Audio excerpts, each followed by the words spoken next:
This week's podcast is an interview with Sir Tim Berners-Lee, the inventor of the web. I caught up with Tim at the Web 2.0 conference in San Francisco. In this interview, Tim looks back to the early days of the web and looks forward to what's next. Enjoy.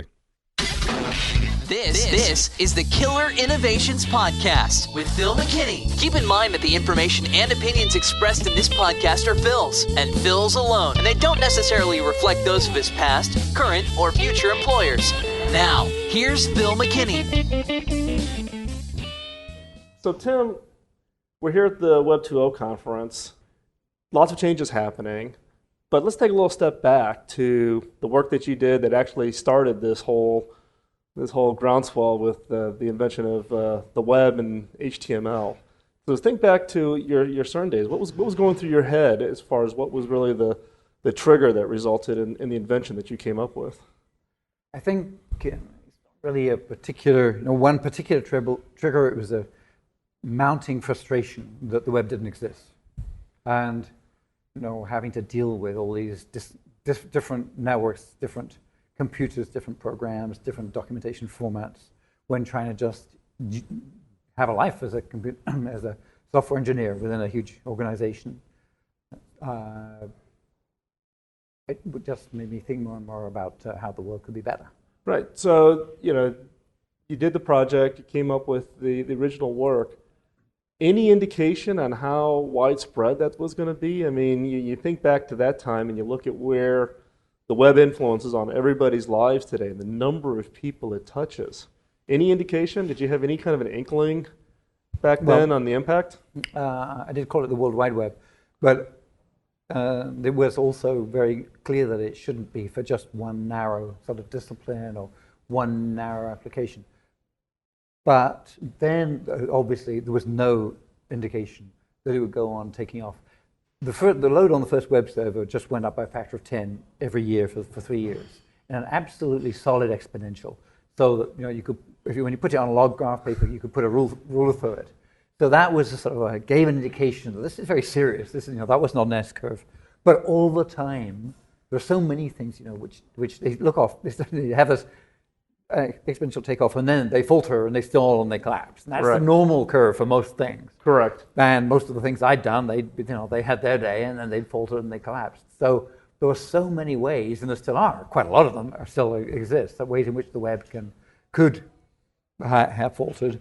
And so it was just constant work trying to figure out which was the most important thing to do tomorrow to make sure that they kept on going as one open web. So what were the key things that you think were the catalyst that allowed it to keep on the curve? I mean, the involvement that you have on W3C and kind of being that leader as far as kind of keeping the standardization activities under control. Is it what were kind of those key ingredients? Well, I think first of all, remember the internet has been really well designed as an open platform, and I just used that. The internet is spread across American universities, so it had this. It was a petri dish, all set ready for the mold to be dropped onto it. So credit to the people who designed the internet to not design it for a particular application, but to design it as an open platform. We've tried to copy that with the web. And so as the web's taken off, yes, I think the spirit of the way people have joined in, I think there were a few critical points. There were points at which it looked as though it was going to be dominated by a particular company, and there were points at which it looked as though patents would be a huge issue. And so the point when all the large companies got together and realized that the web technology had to be royalty-free was crucial. Mm-hmm. And so once that was set up as being the rule of how the consortium worked, and the rule basically for these open standards on the internet that make the web work, then I think it became much more solid. It seems to be the challenge always with the industry standards, right? You get kind of that small group who wants to control it, who wants to figure out a way to make the money on it, versus kind of the open, give it away freely, royalty free, to try to encourage that, that growth. So what was the process of trying to get everybody to kind of align on that thinking? Because it was, like you said, it was such a crucial stage. I think there was a big battle between people with the different coming from the different camps. And in some large companies, of course, in the consortium, we're trying to reverse engineer what's happening inside these companies. But it looks as though they would have typically a separate division that are reported separately to the CEO that just made money by suing people who have used their patents, going around digging up patents, right? They were exclusively legal rather than technical. They dig up patents, trying to figure out who they could sue, and that brought in a certain amount of money, and it paid for itself. And that was part of that. That was a business model. Meanwhile, you'd have people in the engineering division who wanted to produce a new product. Somebody who wanted to do web on mobile phones or something, and for the web on phones to take off, that was going to be a huge market. And the revenue which was going to come, even a small part of that market, was going to absolutely dwarf the income from trying to get royalties from patents. But when you try to get the royalties from the patents, it destroys the market. So I think what happened was it got to the point where it was being discussed in the Wall Street Journal, and then it got then at CEO level, it was realized that really it had to be a company-wide shift in policy. And so these large companies made significant decisions, and you could see it from outside. The engineers came out to the meetings looking relieved because they knew that they'd be able to go on working on internet. They could actually go on inventing versus worried about the attorney, the legal guys. Suddenly, the lid was off the box again, and everything was possible. So now you fast forward, you're here at the Web 2.0. So what are you talking about here? What's the new thing that's got you excited? Well, there's so many things happening at once.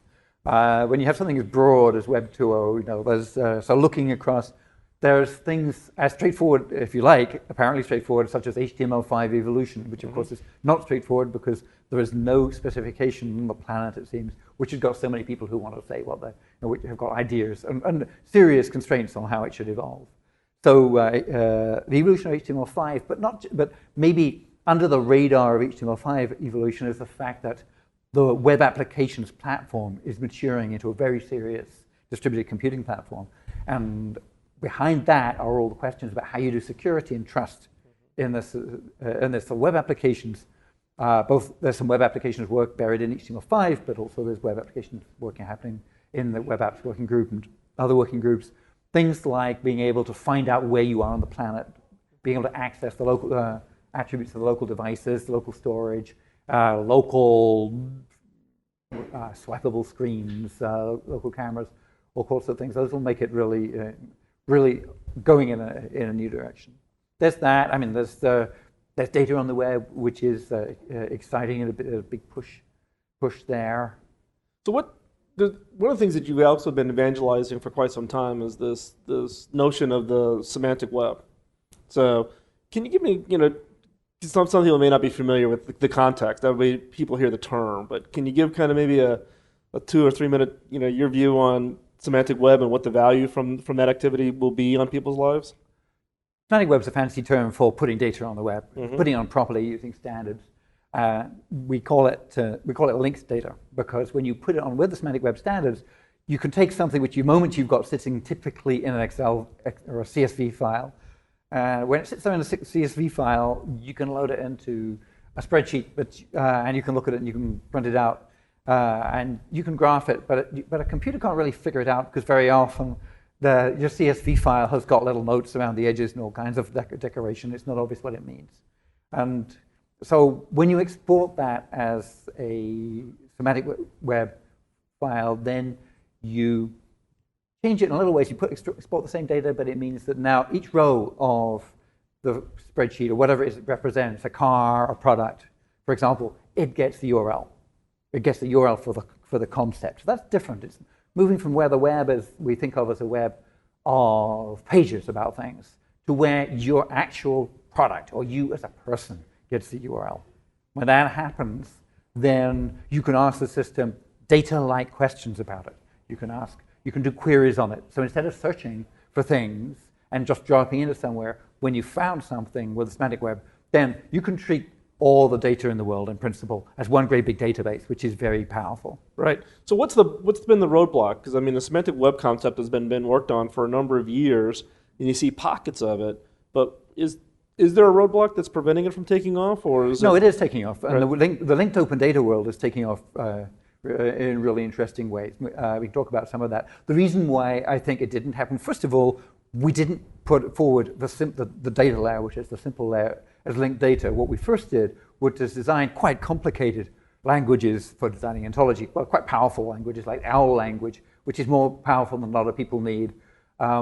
We designed that before we had the query language. Now, if you can imagine trying to promote relational databases without SQL, it's not going to... That's a little tough to do. It's not going to happen. So now we've got Sparkle. Right. Sparkle it's like SQL, but it queries systematic web stores, and it's a protocol that goes across the internet. So now we've got that we've got we've got the RDF, and we've got OWL, we've got everything you need to put stuff on the web and to aggregate it and to search it. And if you have once you have a Sparkle endpoint, that will return you. You can pick what query you want to do, and then you can get XML back to use in any XML application. You can get typically JSON back and CSV files even back to use in your spreadsheets again. So that there are an awful lot of ways you can go once you've got it into that linked data form. Right.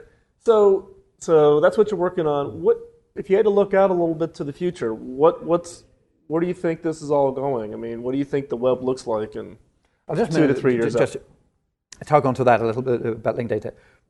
This year, 2009, has been for me a year of just particularly focusing on pushing government data onto the web, and that's something which has created quite a sort of snowball of interest. Both, of course, and it's coincided with an interest in government in the US. The Obama administration has been very positive about being open, putting all that government data out there, and then this government data has got a lot of value to industry. If you're working in the US, then having government data available is actually going to make life easier.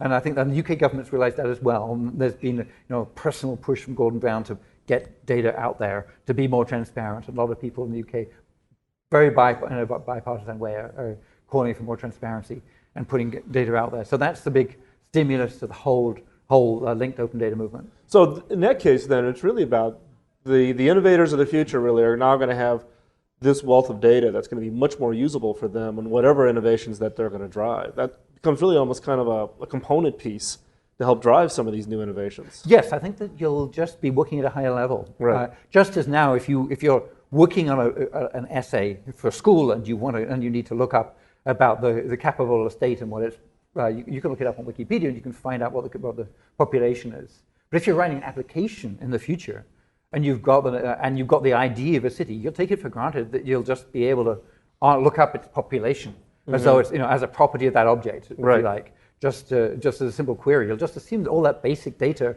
about how the country works and what state it's in is going to be available, and that will really change the way you design any application. That'll have this backup data behind it to ground it, give it much more power. So I see it from a standpoint from an external use. Do you see enterprises thinking about using this as part of kind of their internal data source? Because I'm thinking about all the data that you just look at a typical corporation, it gets locked up in all these disparate databases and spreadsheets. It is amazing. In fact, I thought that it was going to be disparate databases, but in a lot of cases, it's the spreadsheets. That's amazing. You'd be amazed at how many businesses run on spreadsheet. Yeah, and they go to a huge amount of effort. And it's manual with the spreadsheets. It's manual effort. Yes, it's manual effort to take the spreadsheets from all the people representing, who run different groups, and bring them up to the department level and produce a summary spreadsheet, and then to put that in send that up to the boss. So and ultimately, it gets them to put into a PowerPoint. And eventually, it'll end up in a PowerPoint, and nobody will be able to click through and say, "Where'd you get that from?" Yeah. Really? No. Is that data? What was that like in 2006? Can I compare that with 2007? Can I compare that with our competitor? I'd like to graph that against the NASDAQ, right? Over time. So these are the things that typically, if you could do that, you'd want to be able to do. And yes, when you talk to the CIOs often about sharing data with outside the company with their suppliers, which is a very good thing to do, of course, to make the whole supply chain more efficient. And you say, look, aren't you in a situation where you have these, aren't you a stovepipe? Aren't you a silo of information? And don't your partners want to be able to see inside your company, to see a little bit about what's in store for them in terms of orders and that sort of thing? And he says, look, don't talk to me about silos. I know about silos. We've got them all inside. Right? In a big company, you need this data integration technology, this decentralized data integration technology inside the company a lot. I think so my guess is it's going to happen inside the companies first, and then bit by bit, there will be this competitive syndrome, like we saw with the web. No, initially none of the bookshops had a web. So, Right. Okay, then one of them did. But they didn't put the catalog of books on there because that was proprietary information until somebody did. And then then once the catalog of books was on the web, then all the bookshops had to, but they didn't put prices on until somebody did. Right. But they didn't put stock levels on until somebody did. And now, to be competitive, if you're selling books, you've got to have the whole thing. You've got to come clean with whether or not you got the thing in stock. And so life works much more efficiently because that data is available. But it's still available. It's available when you go to the website and order a book. I can't pull that into a spreadsheet.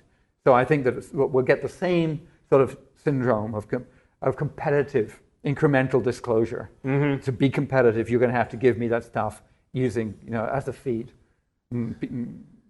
So it sounds like when you think about kind of the executives who are leading, let's say, corporations, but also government leaders, there's a new skill set that has to be almost ingrained in the DNA in those people, because today they don't think about data in that context. They think of it as the traditional spreadsheet, roll it up, give it to the PowerPoint. So what do you think when you think about the executive of the future thinking about how they manage, whether it be a city, a country, or a corporation, what should they be thinking about? What do you think they should be aware of or conscious of? Because a lot of executives you talk to have other than they know how to go to a URL to find a page. I think the mindset, which they've eventually, it took a few years, but they got for the web, that they don't get for data yet, is the unexpected reuse.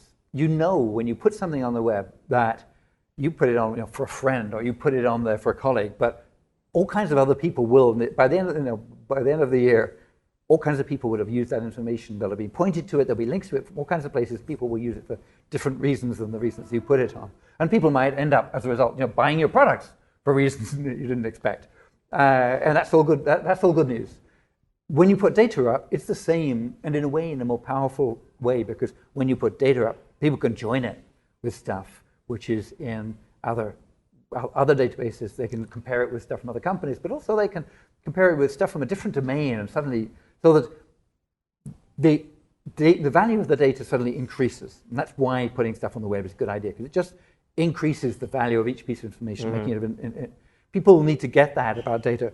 And instead of thinking of a spreadsheet as something I make and something I mail to somebody, thinking of it as something that I put on the web, and I have data every now and again, and it's a feed, which other people then become part of an information flow.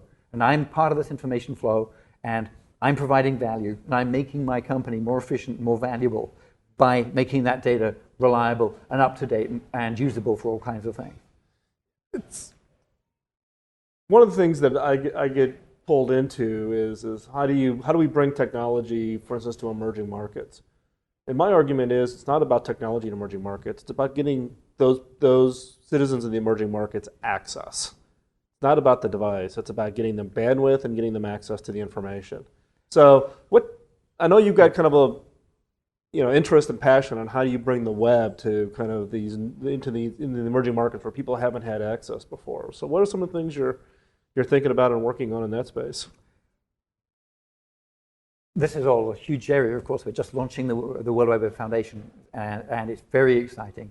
It's fascinating to look at when you look at the world and realize that we've been operating with the 20-25% of the people that use the web, and then the rest of the vast majority of the world don't use the web at all. Although quite a lot of them have signal. So we wonder, don't they have a device? Does their device not work? Do they have a device in the browser, but does the browser not work? Or does the website not work for them? I think there are lots of questions we can ask. Have we designed the web really for Silicon Valley? Was it designed by the early adopters, for the early adopters? How would it need to be different? How do you need to reprogram it so it's going to work for somebody in rural Africa? It's been really interesting to go out and have a look at how people are using the internet in rural Africa. We've got more visits to come. We've got, I think, a huge amount of learning to come. But I think I'd agree with your sort of passion that people have to be, for me, it's the creativity I want to see from them. They have to participate, they have to be involved. So it's not just being able to browse the web, it's having a web server. It's not just reading people's blog, it's blogging.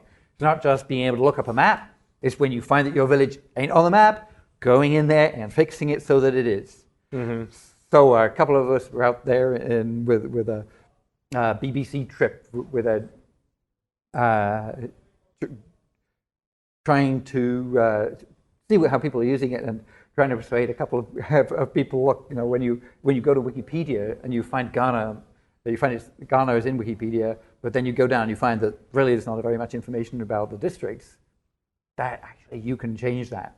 When you go to OpenStreetMap and you find that some of the roads you know about aren't there, you can change that. Right. So I think it's a very important attitude that for everybody, people in the developed world are getting that, certainly with blogs and wikis, but I think even in the developed world, we still have to make the web very much more of a creative space, very much more a collaborative space, so that we're really building ourselves a combined web of all of our shared common knowledge and our shared common hopes and aspirations.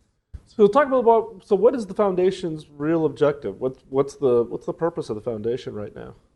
Well, generally put, it's to make sure that the web serves humanity to its utmost, as best as it can. And that means, in fact, various things. It means clearly the standards which the World Wide Web Consortium has been doing for 15 years are still important. So that making sure that those work well is part of it. Doing what we're calling web science, looking at the web. It's a huge thing. It's got 10 to the power 11 web pages, and it's got really interesting structures, and nobody really is analyzing it. So that's getting academics to look at the web and not only analyze it, but also think about how we could engineer it better. But then the third piece of it is looking at how it can be tweaked, how it can be made better for the people who don't have it at the moment.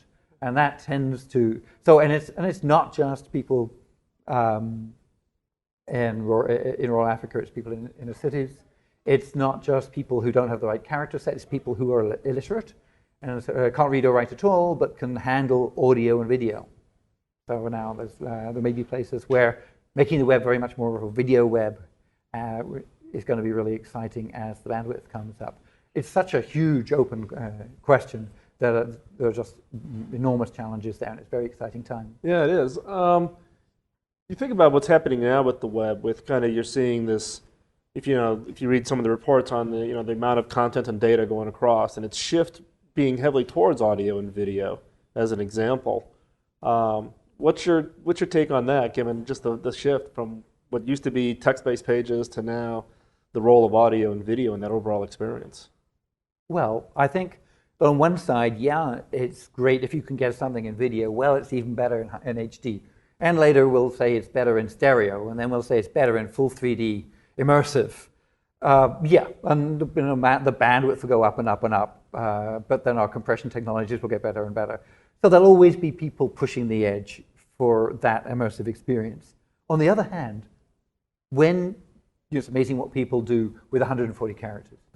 when you download your bank statements, that's not a lot of bits. It's a lot of power. When you download a calendar, when you share a calendar, then it's not a lot of bits you're using. So a lot of the really interesting functional things, my sharing my trip and my flights. Yep. Very small number of bits, really useful for all the people that know me to be able to figure out where I am and remind me that I ought to go to the gate now.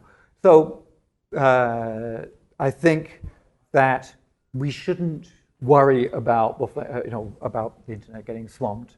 There will be applications which will always push the boundaries on it. But the good news will mean that if we're cabling up for HD video on demand and HD bidirectional video conferencing, for example, then everything else will be at the cost per bit of doing all these other things.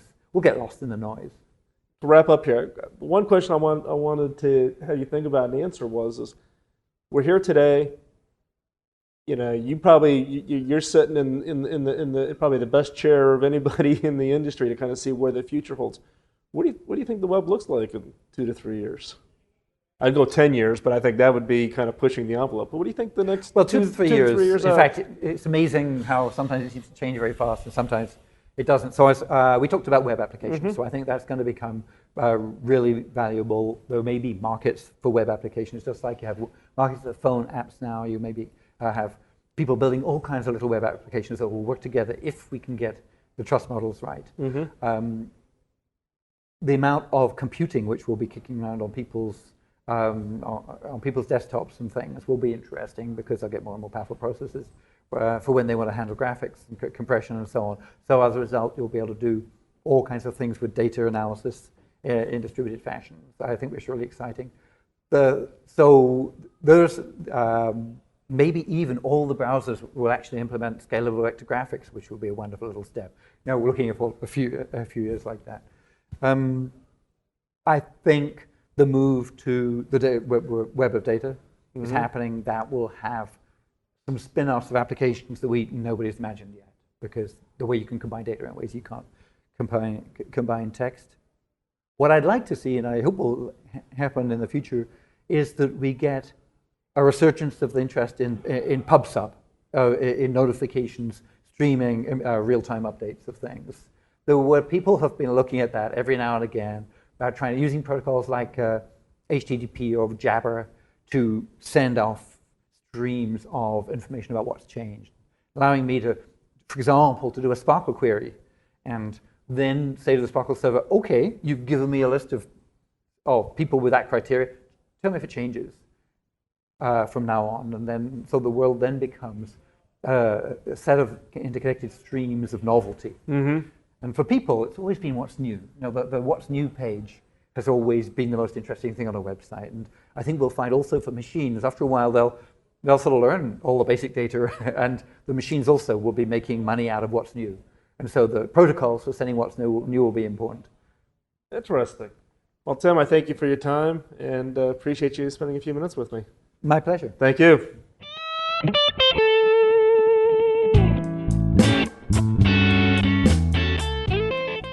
This series of interviews with innovation thought leaders is made possible by support from thenextbench.com.